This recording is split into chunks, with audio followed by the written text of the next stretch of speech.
Hello दोस्तों, स्वागत है आप सभी को हमारे यूट्यूब चैनल अंधेरा हॉरर स्टोरी में। ये कहानी एक बस ड्राइवर और यात्री की वासना के बारे में है। तो वीडियो काफी इंटरेस्टिंग है, तो इस वीडियो के लास्ट तक बने रहना। यह कहानी एक विनोद कुमार नाम के बंदे की है, जो पेशे से एक बस ड्राइवर था। वह हमेशा दिन में ही बस चलाया करता था। वह कभी भी रात में बस नहीं चलाता था। एक दिन वह बस चलाकर अपने रूम में करीब 7 बजे आया था और खाना-पीना खा के वह सोने ही वाला था, तभी उसके मालिक का फोन आ जाता है। उसका मालिक बोलता है कि तुम्हें आज रात को बस चलाना है। विनोद साफ-साफ मना कर देता है कि मैं तो दिन में बस चलाता हूँ, तो रात को क्यों चलाऊंगा। उसके मालिक ने बोला कि तुझे पूरी रात बस चलानी नहीं है, सिर्फ तुझे 1 से 2 बजे तक बस चलानी है। उसके बाद तू अपने रूम में आ जाना और तुझे जो करना है वो करना। कुछ लोग हैं जिन्हें पहाड़ पे छोड़ के तुम्हें वापस आ जाना है।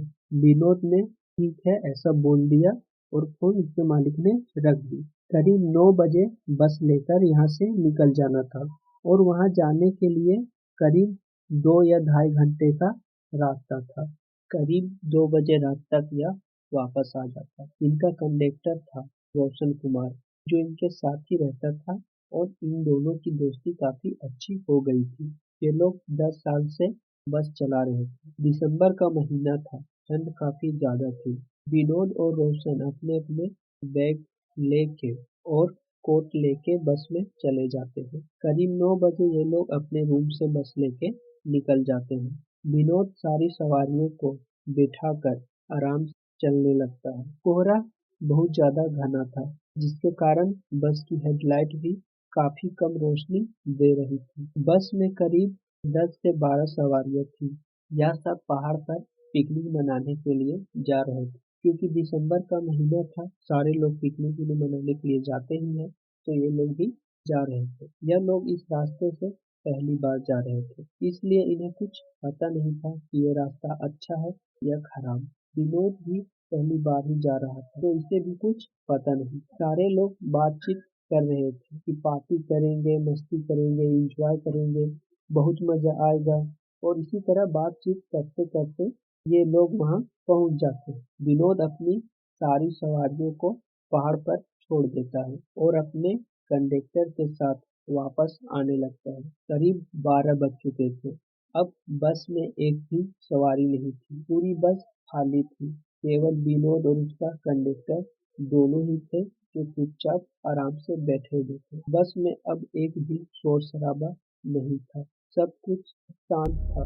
तभी विनोद को लगा कि झाड़ियों में कुछ हलने लगी है। अजीब अजीब आवाजें आने लगी थी। विनोद अपने कंडक्टर से पूछता है कि ये क्या हो रहा है। रोशन कहता है कि शायद यह जानवरों की आवाज है, हमें डरने की कोई बात नहीं है। अब हल्की हल्की विनोद को डर लगने लगा था। रास्ता पूरा सुनसान था।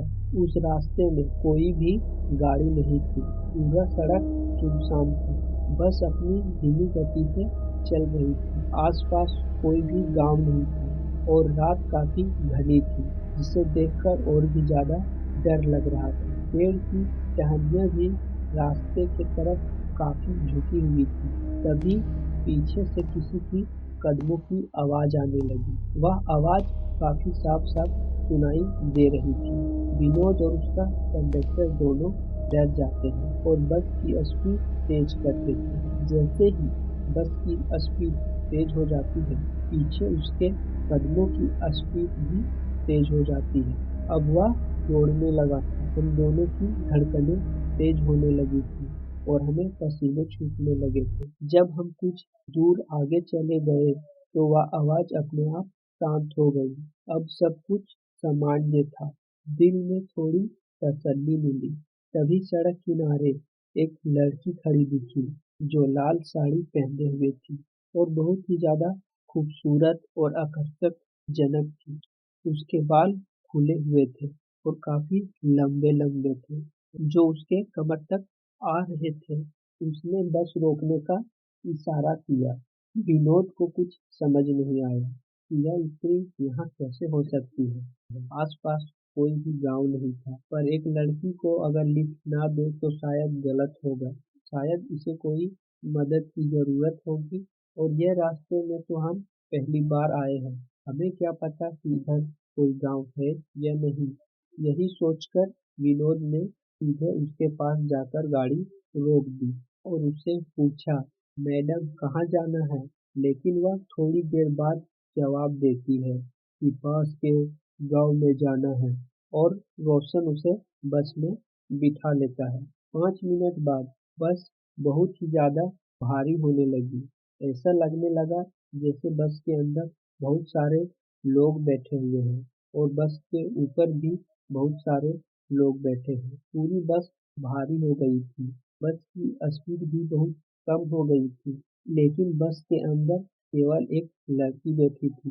विनोद को यह बात थोड़ी अजीब लगी, लेकिन उसने उतना ध्यान नहीं दिया। सोचा कि पहाड़ी इलाका है, इसलिए शायद बस अच्छी से नहीं चल रही है और बस चलाने लगा। और रोशन उसके पास टिकट काटने के लिए गया। उसने 2 बार बोला, टिकट मैम, लेकिन उस लड़की ने कोई भी जवाब नहीं दिया। यह बात रोशन को थोड़ा अजीब लगा। तभी रोशन का ध्यान उसके पैरों पे गई, तो उसने देखा कि इसके पैर सीधे नहीं बल्कि उल्टे थे। इसका दिमाग खराब, और यह डर के मारे अपनी सीट पे चुपचाप जाके बैठ जाता है। इसे इतनी हिम्मत नहीं होती कि ये विनोद को भी बता पाए, और ये डर के मारे चुपचाप अपनी सीट पे ही बैठा रहता है, हिलता भी नहीं है और इसने टिकट भी नहीं काटी। विनोद जब बस के आईने में देखता है तो वह लड़की अपनी सीट पे नहीं होती है। विनोद घबरा गया और पीछे पलट के देखा तो वह लड़की बिल्कुल उसके सामने खड़ी थी।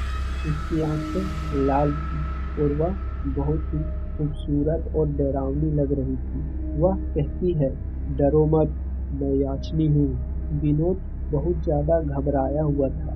तभी याचनी विनोद के माथे पर अपना हाथ रख देती है और विनोद अपना होश खो बैठता है और बस भी रुक जाती है। याचनी विनोद के पास आके बैठ जाती है और उसके चेहरे पे अपना हाथ और उंगलियां फेरने लगती है और धीरे धीरे उसे चुंबन करने लगती है। याचनी अपने सारे कपड़े उतारने लगती है और विनोद की भी सारे कपड़े उतार देती है। फिर याचनी उसके ऊपर बैठ जाती है और राइड करने लगती है, जैसे हम लोग बाइक चलाते हैं वैसे अब वह याचनी विनोद को चला रही थी। यह दोनों एक दूसरे से लिपटे हुए थे, जैसे मानो कई वर्ष बाद यह पहली बार एक दूसरे के साथ मिले हुए हैं। विनोद होश में नहीं था और ना ही उसे कुछ पता चल रहा था कि वह क्या कर रहा है।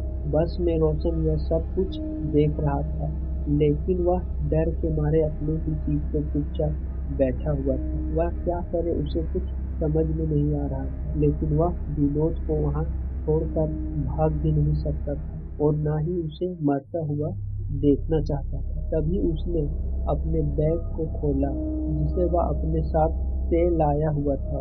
उसमें एक हनुमान चालीसा की छोटी सी किताब थी, जिसे वह खोलकर अपने कांपते हुए हाथों से जोर जोर से पढ़ने लगता है। हनुमान चालीसा की आवाज सुनकर याचनी जोर जोर से चिल्लाने लगती है, तड़पने लगती है और बोलती है, रुक जाओ, लेकिन रोशन नहीं रुकता है और धीरे धीरे वह याचनी गायब होने लगती है। उसके कपड़े भी गायब हो जाते हैं।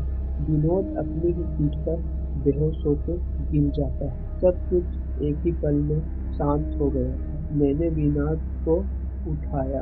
आज हनुमान चालीसा ने हमें बचा लिया। जल्दी चल यहाँ से। और हम लोग वहाँ से रूम में जल्दी ही आ जाते हैं। सुबह बाकी बस ड्राइवरों को यह बात बताते हैं, तो लोगों ने बताया कि उस रास्ते पर याचनी रहती है। रात में उस जगह पर कोई भी ड्राइवर बस नहीं चलाता है। जो भी बस ड्राइवर उस रास्ते से गुजरता है वह याचनी के वासना के जाल में फंस जाता है। उसके बाद विनोद ने फैसला किया कि वह रात में कभी भी बस नहीं चलाएगा और वह कभी भी बस नहीं चलाया। ये कहानी यहीं पे खत्म होती है। अगर ये कहानी आपको अच्छी लगी हो तो लाइक करना, सब्सक्राइब करना। मिलते हैं फिर नेक्स्ट वीडियो में। जय हिंद, जय भारत।